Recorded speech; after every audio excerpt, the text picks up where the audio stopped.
Na liturgia, não somos nós quem agimos primeiramente, é Deus É o próprio quem age. Cristo, né? Na liturgia, o homem deve tirar, para usar aquela imagem do livro do Êxodo, tira as sandálias dos pés, o lugar em que pisas é santo. A liturgia não é uma coisa que a gente faz, não. A liturgia é o lugar da manifestação de Deus, naquelas palavras, nos ritos, nos gestos, nos símbolos. O próprio Deus se revela em Jesus Cristo. Ali, Jesus está agindo na força do seu Espírito Santo. Ora, qual é o efeito que isso tem na igreja? Na liturgia, a igreja sempre experimenta novamente o amor, a grandeza, a santidade, o senhorio de Deus. É na liturgia que a igreja entende que ela não existe por ela, nem para ela, mas para a glória de Deus. É na liturgia que a igreja entende aquilo que ela é de modo mais profundo, que ela vive sustentada pela graça do Senhor, que ela é uma pobre mendiga, é uma mendiga rica. Tem tudo porque recebe tudo de Cristo, mas nada é dela de modo absoluto. É na liturgia que Deus revela quem Ele é e revela quem nós somos e o que o mundo é. E mais ainda, na liturgia, nos sacramentos, Deus nos dá em Cristo a sua vida divina. Quando eu perco isso, por exemplo, a grande crise litúrgica hoje, é que a gente transformou a liturgia numa coisa que nós fazemos. O que é que eu vou fazer para levantar a galera? Nada, porque não é programa de auditório. Você só tem que entrar e celebrar os santos mistérios. E você não tem que fazer nada porque você não tem que aparecer. Quem aparece é Cristo. A liturgia boa é aquela que o padre não aparece. Cristo aparece na palavra do padre, nos gestos do padre. É por isso que na liturgia a gente usa uma roupa própria, para deixar claro que ali nós não estamos agindo em nosso nome, mas em nome de Cristo. Então essa é a grande preocupação do Papa. A grande preocupação. Realmente, nos últimos anos, nos anos do pós-concílio, mas não por culpa do concílio, aqui tem que deixar isso bem claro, né? Houve uma deturpação do sentido do que é a liturgia. Por exemplo... E por que houve essa deturpação? A deturpação porque se tirou Deus do centro e se colocou o homem. É a nossa missa que a gente faz para se sentir bem. Quantas missas por esse Brasilzão de Deus afora, você vê coreografia? Um monte de coisa, coreografia no ofertório, coreografia na entrada. Rito é uma coisa, coreografia é outra. Coreografia a gente faz, aquele teatrinho, aqueles gestos, aquelas coisas, para exprimir o que está dentro da gente. Isso não tem lugar na liturgia. Rito são gestos de Deus. E como são de Deus, eu não posso inventar nem modificar. Rito não se inventa, rito não se modifica. Aqueles ritos são grávidos, cheios do Espírito de Cristo. Aqueles ritos trazem salvação. Quando o padre impõe as mãos, porque o missal manda, sobre o pão e o vinho, e pede que o Pai derrame sobre o pão e o vinho o Espírito de Cristo, para que o Espírito impregne, pneumatifique, vou usar aqui um verbo, espiritue aquele pão e aquele vinho e os transforme em corpo e sangue de Cristo. Aquele gesto não é um teatro, aquele gesto é cheio de vida, é cheio de Espírito Santo. Então o que nós temos que fazer é deixar as coreografias todinhas e voltar para o que é rito. Toda religião tem rito. Vá num terreiro de Umbanda, tem rito, porque é religião. A mãe de santo sabe o que vai fazer, o filho de santo sabe qual é o toque do santo dele, sabe o que vai dançar. Vá num pagode budista, tem rito. Vá numa mesquita muçulmana, tem rito. Vá numa casa de família que celebra a ceia pascal anual judaica, tem rito. A hora em que o pai de família lava as mãos, a hora em que o filho mais novo faz as 4 perguntas rituais, a hora em que ele esconde o pão ázimo, a hora em que come a erva amarga. É rito. Rito não se cria, rito não se inventa. Quer dizer que então... Professor, só uma coisa, se eu inventar o rito, ele só liga eu a mim mesmo. É coisa minha, invenção minha. Ah, a gente se sentiu tão bem. Liturgia não é para se sentir bem, é para receber a vida de Deus. Então, o rito, exatamente porque eu não criei, não inventei, são gestos divinos, ele me liga a Deus. O rito me liga a Deus. O rito tira aquela comunidade de si própria e abre para o infinito. Ah, mas eu não entendo tudo. Não precisa entender. Uma pessoa simples que vai na Basílica de Aparecida e vê a beleza, ela não precisa entender, ela intui. Eu não me esqueço, um dos maiores elogios que eu tive na minha vida de padre foi ver uma velhinha analfabeta no interior de Alagoas. Eu fui pregar lá na cidade dela, depois da missa ela disse: o senhor é o padre daquela igreja lá que tem no calçadão, não é? Eu disse: sou. Seu padre daquela igreja é tão bonita que quando eu entro ali eu choro, porque estou no céu. É analfabeta, entendeu mais do que muita gente. Então, rito não se explica, rito se vive, se saboreia.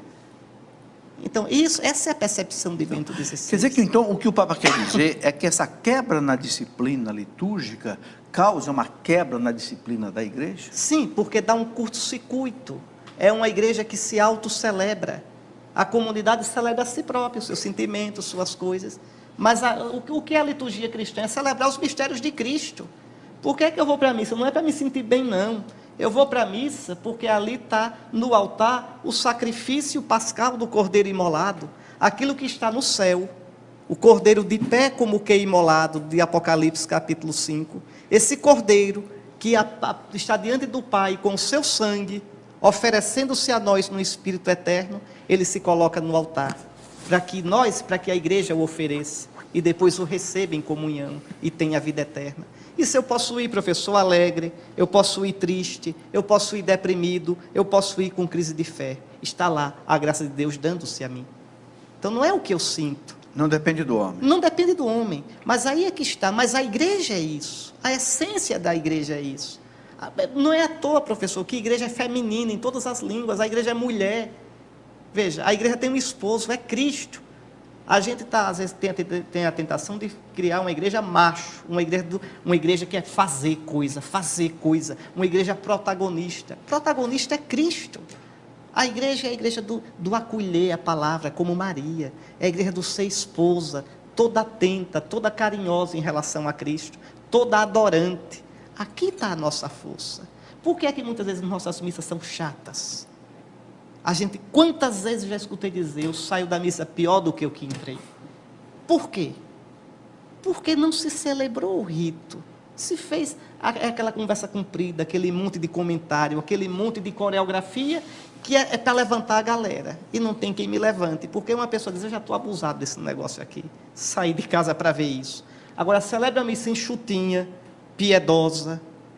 Tem que ser um padre piedoso. Se for uma coisa mecânica, simplesmente ungida, como se diz, que o pessoal sai cheio. Saio cheio de quê? Não sei. Eu saio cheio das coisas do céu. Isso é rito. Agora, Dom Henrique, a gente lê os documentos litúrgicos, por exemplo, a Redemptione Sacramento, em que o Papa fala claríssimo ali de como é que deve ser celebrada a missa. O sacerdote não pode, por exemplo, deixar a âmbula ali para o fiel vir pegar com as próprias mãos.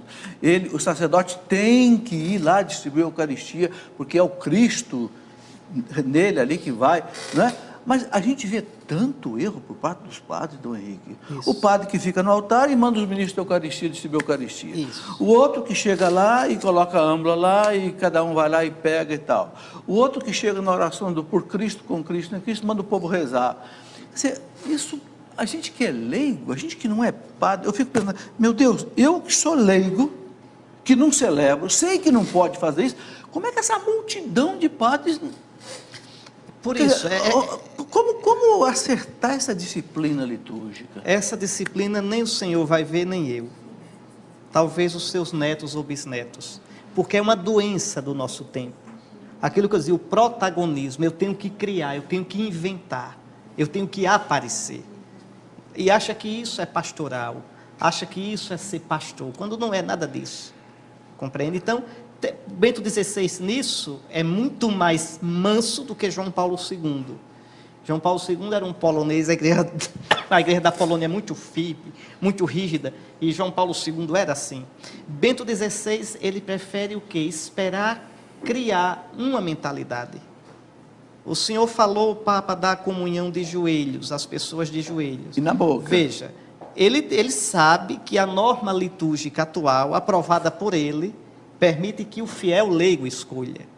Você tem o direito de escolher, você tem o direito, se quer comungar de pé ou de joelhos, na boca ou na mão. É direito do leigo escolher. Nenhum padre pode impor. Agora veja, Bento XVI, ele pede que as pessoas que venham comungar com ele, quem quiser comungar em pé, naquela missa, comungue com outros ministros. Com ele tem que ser com ele de joelho. Mas por quê? Porque ele quer dar uma lição. Humildemente, esse Papa é muito humilde. Ele quer mostrar a sacralidade da Eucaristia. Ele quer mostrar o respeito, a atitude que deve ter o ministro que distribui e o fiel que recebe. Ele com isso também quer insistir em combater aquela visão de muitos liturgistas. A Eucaristia é para ser comida, não para ser adorada. Ora, isso é bobagem pura. Santo Agostinho já dizia, ninguém come esse pão sem antes adorá-lo. Então diz, mas na igreja primitiva, calma lá, o Espírito Santo não orientou a igreja primitiva e depois foi dormir. Não, tem que se acompanhar a evolução na história da igreja. Se a igreja no Ocidente foi enchendo a Eucaristia de gestos de adoração, isso é coisa séria, sim. Né? Na consagração se ajoelha, sim. Ninguém deve comungar sem adorar antes o corpo do Senhor, o sangue do Senhor. Então, Bento XVI, ele quer, com sinais, como colocar o crucifixo no centro do altar, para mostrar que o centro é Cristo, não é o padre, para lembrar o padre de que ele, celebrando, deve ter os olhos fixos em Cristo. Tudo isso são modos delicados de o Papa dizer assim, sede meus imitadores, como eu sou de Cristo. Mas então, Dom Henrique, deixa eu tirar aqui uma dedução, uma conclusão. Se o Papa está dando um exemplo, como o senhor disse aí, ele está dando um exemplo, e ele é o Papa, então a gente devia fazer como ele está fazendo. Deveríamos. Não seria o caso, então, de nas igrejas, por exemplo, ter um ministro que fica ao lado, olha, quem quiser comungar de joelho, naquele ministro ali tem um genuflexório, quem quiser comungar de pé, então com o outro aqui. Não seria o caso de ter essa diversidade? Professor, mas não funciona assim, porque existe uma mentalidade hoje, secularizada. Não é? Existe uma mas mentalidade... a gente vê no exemplo do Papa... Sim, mas a mentalidade está no clero. Mas a gente pode pedir para o clero, não pode? Os leigos não podem pedir. Porque pode pedir, sim. Um padre mais sensível, um padre mais maduro, um padre que respeite de fato os leigos, não somente na conversa, mas na verdade, porque às vezes os que mais falam nos leigos mais respeitam. Né? Mas os que respeitem de verdade, respeitarão. Mas há outros que fazem disso uma bandeira ideológica. Então eles dizem, não, tem que comungar em pé e na mão. Tudo bem, mas eu penso que nem todo padre é radical assim. Sabe por que eu estou colocando isso? Porque eu vejo de vez em quando, está todo mundo indo de pé comungando. Daqui a pouco um vai e se ajoelha. De repente, pode até o de trás tropeçar. Sim. Porque a pessoa se ajoelha, bota as pernas para trás. Quer dizer, então não seria o caso, olha, quem quer comungar de joelho aqui, quem quer comungar de pé aqui. Lembre, o que a disciplina da igreja recomenda é que antes de comungar, façamos um gesto de reverência. Ou ajoelhar-se, ou fazer uma reverência, não é isso? Certo. Então, cada comunidade eucarística, cada paróquia, cada pároco vai educando os seus fiéis. Cada comunidade, o senhor sabe, cada paróquia tem um pouco já a sua identidade, sabe como procede numa celebração, quais são os costumes legítimos próprios daquela comunidade. Então, isso aí depende muito de cada pároco, de cada padre, até de cada bispo. Sim. Né? Agora, o que voltando um pouquinho antes, o que eu critico duramente não é isso, é a mentalidade, às vezes, de uma secularização violenta. E é tão forte, às vezes, isso em alguns, que o Papa pode fazer como quiser, que nem liga e continua fazendo do jeito que querem. Mas isso é um dos problemas do nosso tempo. E tem coisas, professor, quando são assim decorrentes de uma mentalidade, tem que esperar uma nova geração. Bom, entende? Em Aracaju mesmo, muito. E essa questão de proibir o povo de ajoelhar na hora da consagração? Pois é, isso, aí é que está. Quando a ideologia, né, quando o menino, o seminarista no seminário, pegou um professor de liturgia que segue mais por suas ideias do que pelo magistério da igreja, porque, cuidado, aqui precisa entender uma coisa, quem faz as leis litúrgicas na igreja não é liturgista, é o Papa. E algumas, os bispos. O Papa e algumas, os bispos, não liturgistas. A gente começou o programa, eu comecei criticando o STF porque se meteu no que não era parte dele. Pois bem, também na igreja. Não é? O Supremo legislador em matéria litúrgica, em qualquer matéria, é o Papa, é o Santo Padre. Então, se a igreja diz que a gente se ajoelha na consagração, é para se ajoelhar. Ah, mas o fulano de tal que é teólogo, doutor, diz que... Não, mas fulano é estudioso, é teólogo. O pastor da igreja é o Papa, não o grande teólogo iluminado. Não. E no missal romano está que tem que ajoelhar. Deve se ajoelhar, sim. Ok.